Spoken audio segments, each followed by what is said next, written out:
ఉన్నప్పుడు ఎలా ఇప్పుడు ఎలా ఉంది, గతంలో కేసీఆర్ ఉన్నప్పుడు ఎట్లా ఉంది? ఇప్పుడు మన తెలంగాణ తెచ్చింది కేసీఆర్.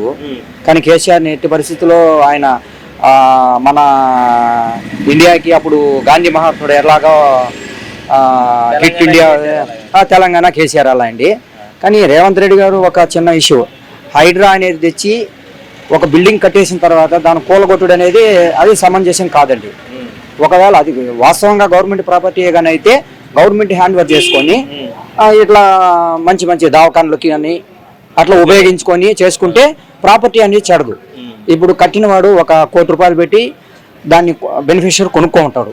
₹1 అతను నష్టమే కదా. అది గవర్నమెంట్ ప్రాపర్టీ వాస్తవంగానైతే గవర్నమెంట్ హ్యాండ్ ఓవర్ చేసుకొని అతని ప్రాపర్టీ అతను ₹1 ఎంత కొనుంటాడు కదా. అటు బెనిఫిషియరీ ఎప్పుడు కానీ నష్టపోకూడదు కదా. నేను చెప్పేది బిల్డర్ ఏమో సేవ్ అయిపోయినాడు, బెనిఫిషియరీ ఇదైపోయినాడు. ఈఎంఐలు కట్టుకునేదానికి ఇప్పుడు కూలగొట్టేశాడు. ఈఎంఐలు ఎవరు కట్టాలి? బెనిఫిషియరీ కట్టాలి, బిల్డర్ కట్టలేడు. అందువల్ల గవర్నమెంట్ ప్రాపర్టీ కింద దాన్ని ఉపయోగించుకొని కొన్న వాళ్ళకి ఏదన్నా కాంపన్సేషన్ గవర్నమెంట్ రూల్స్ ప్రకారం కాంపన్సేషన్ కట్టించి ఉంటే కేసీఆర్ కాంగ్రెస్ గవర్నమెంట్ వర్తబుల్గా ఉంటుంది.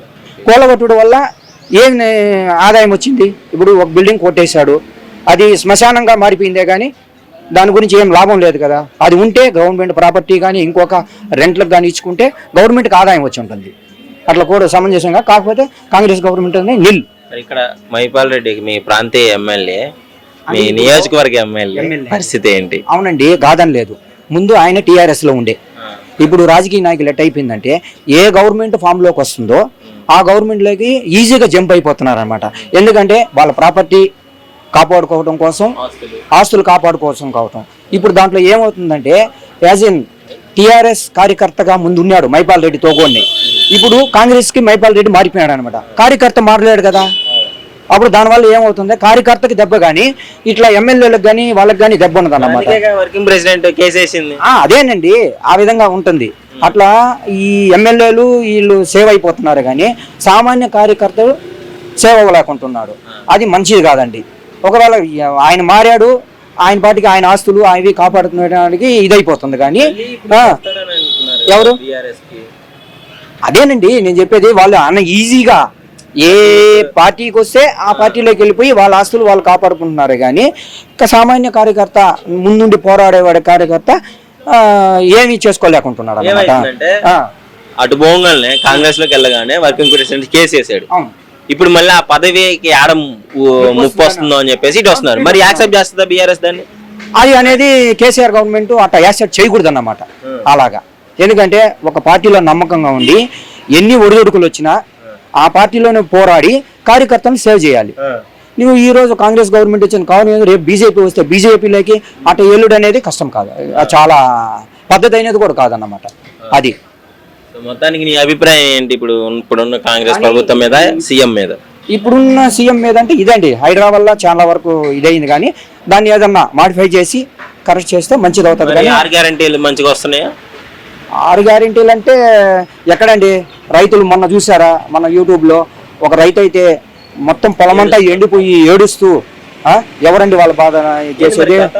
రైతుల పరిస్థితి ఎలా ఉంది కేసీఆర్ ఉన్నప్పుడు? అంటే ఆయన కాళేశ్వరం చేసినప్పుడు అది ఎట్లా చేశాడో, ఏం చేశాడో, ఎప్పుడు ఫుల్గా వాటర్ ఉండే మంచి చెరువులు కానీ ఎరువులు కానీ మంచిగా చేశాడు. చెరువులు కూడా అన్నీ ఫుల్గా ఉండే చెరువులు అన్నీ. కానీ ఇప్పుడు పరిస్థితి మొత్తం ఎండిపోయింది. కానీ దానికి ప్రకృతి కూడా సహకరించాలి కదా. రాజు మంచివాడైతే ప్రకృతి కూడా సహకరిస్తుందండి. అది.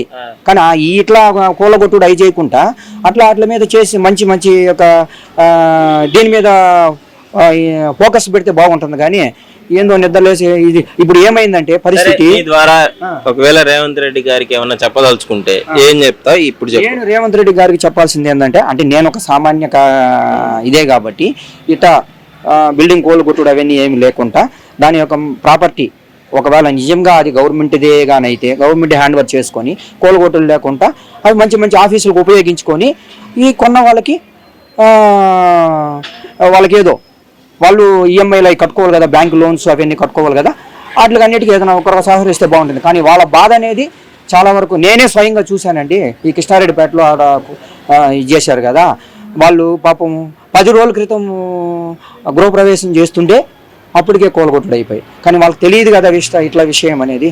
దాని యొక్క చూసుకొని మన రేవంత్ రెడ్డి గారు కూడా దాన్ని చూస్తే బాగుంటుంది అనేది నా అభిప్రాయం అండి. Okay, thank you. ఓకే అన్నా, నమస్తే అన్న. నమస్తే అన్న. కాంగ్రెస్ ప్రభుత్వం వచ్చిన తర్వాత పరిపాలన ఏ విధంగా ఉంది 1 year లో? పరిపాలన అయితే అట్లా ఉంది అన్న, ఏం బాగలేదు. మా ఆటలు అయితే మొత్తం నాశనమే. ఆటో వాళ్ళకి ఎవరిని అడిగినా కానీ బాగాలేదు, ఇట్లా ఇబ్బందికరంగా ఉందని అంటున్నారు. ఎందుకు ఈ విధంగా ఉందంటే ఈఎంఐలు వెళ్తలేవు, ఒకటి రెంట్లు కూడా వెళ్తలేవు. అంతకుముందు అంటే కేసు ఉన్నప్పుడు మాకు నడిచేసేది, ఇప్పుడైతే ఏం లేదు అన్న. మరి ఇప్పుడు మీ ఎమ్మెల్యే మహిపాల్ రెడ్డి కూడా బీఆర్ఎస్ లోనే గెలిచిండు, కాంగ్రెస్ లోకి వెళ్ళిండు అని చెప్పేసి అన్నారు. ఇప్పుడేమో కాంగ్రెస్ కి నాకు సంబంధం లేదు అన్నట్టు మాట్లాడుతున్నారు. మీకేమనిపిస్తుంది? టైం పడతాగా అన్న, ఇప్పుడు మళ్ళీ వస్తుంది కదా టైగర్. టైగరే కదా, వచ్చిందా చూడండి అంతే. ఏంటి మరి ఇప్పుడు వస్తాడంటే కన్ఫర్మ్ అనుకుంటున్నాం. బీఆర్ఎస్ కి వస్తాడు, మళ్ళా కన్ఫర్మ్ గా వస్తాడు. ఎందుకంటారు? ఎందుకంటే మాకు కాన్ఫిడెన్స్ ఉంది అట్లా. బీఆర్ఎస్ వర్కింగ్ ప్రెసిడెంట్ కూడా కేసు వేసిండు, మా దాంట్లో గెలిచి పక్క పార్టీలోకి పోయిన వాళ్ళందరి మీద 10 మంది మీద కేసు వేసిండు. ఇక రాజకీయం అట్లా ఉంటుంది, దాని గురించి. ఇంకో విషయం ఏంటంటే బీఆర్ఎస్ లో గెలిచి కాంగ్రెస్ లో పోయిన వాళ్ళకి చక్కగా మర్యాద లేదు అని చెప్పేసి అక్కడ కూడా వార్తలు వస్తాయి అన్న. మళ్ళీ బీఆర్ఎస్ లోకి వచ్చేసేది అలా కాంగ్రెస్ లో మర్యాద ఉంటే అతను ఉంటుండే కదా అక్కడ భూపాల్ రెడ్డి, లేకనే మళ్ళీ ఇప్పుడు బీఆర్ఎస్ లోకి వస్తాడు. నీకైతే హ్యాపీగా ఉంది ఇట్లా రావడం అంతే. అంతే. రీసెంట్ గా వాళ్ళ తమ్ముడు వాళ్ళ కొడుకు పెళ్ళిలో ఏదో ఉంటే కేసీఆర్ గారిని కూడా పిలవడం జరిగింది వెళ్ళి. అవును, అభిమానం కదా, అంతే కదా. పార్టీ అయితే అభిమానం కంపల్సరీ వస్తారు. మొత్తానికి ఏం చెప్తావు మీ ఎమ్మెల్యే గురించి? ఎమ్మెల్యే గురించి మొత్తం ప్లస్ పాయింటే కదా, మైనస్ అయితే ఏం చెప్పడానికి రాదు. మాకైతే ఎమ్మెల్యే అంటే ప్లస్ పాయింటే కదా భూపాల్ రెడ్డి గురించి. ప్లస్ అంటే చేస్తాడా మరి ఆయన పరిపాలన నియోజకవర్గ ప్రజల్ని అన్న? ఇప్పుడైతే బాగాలేదు, అదే తాడు అంతే. ప్రభుత్వం మారింది కాబట్టి బాగాలేదు అంటావు. ఎమ్మెల్యే పరంగా నెంబర్ 1 ఆయన మంచి చేస్తే మనకు అదే చాలు అంతే. నమస్తే, చెప్పు బ్రో. అన్నా, ఈ మహిపాల్ రెడ్డి ఇప్పుడు మీ ఎమ్మెల్యే కదా? అవును. బీఆర్ఎస్ లో గెలిచి కాంగ్రెస్ లోకి వచ్చిండు, ఏది మరి పరిస్థితి? ఆయన ఎటుండో మాకు ఇట్లా తెలుస్తలేదు, దీంట్లో దాంట్లో మాకైతే తెలియదు. కానీ బయట మొత్తం అదే చర్చ, మహిపాల్ రెడ్డి కాంగ్రెస్ లో ఉంటున్నాడా బీఆర్ఎస్ లో ఉంటున్నాడా? ఇంట్లోనో మాకైతే తెలియదు, ఇప్పటి వరకు అయితే తెలియదు. మీరు ఏం రాసుకోండి, కానీ మాకైతే దాని గురించి ఏం తెలియదు, రాజకీయం గురించి అయితే తెలియదు మాకు. కాదు, రీసెంట్ గా కాంగ్రెస్